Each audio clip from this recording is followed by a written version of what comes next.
দাঁড়াও, এবার হচ্ছে তোমার ডায়লগ আমাকে দাও, এখানে দাও। আমি যেরকম যেরকম বলবো তুমি সেরকম সেরকম করবে, ডায়লগটা বলবে। আমি তোমার গোছানোর শট একটা ক্লোজ নিচ্ছি, পরি এসে এখানে ঢুকে গেছে।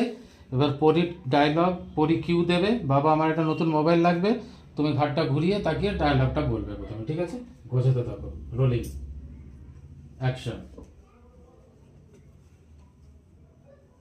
পরি ডায়লগ। বাবা আমার একটা নতুন মোবাইল চাই। কি হয়েছে? আবার একটা নতুন মোবাইল চাই নাকি? কেন মা, এই মোবাইলটা তো কি সমস্যা? মোবাইলটা পুরনো হয়ে গেছে। অয়ন্ত যখন ডায়লগ বলছে তোমার রিয়াকশনটা তো অয়ন্তার দিকে যাবে। হ্যাঁ, আচ্ছা দাঁড়াও, অয়নিতা দি এত জোরে বলছে, দেখি ফেটে গেল। আমার বুঝ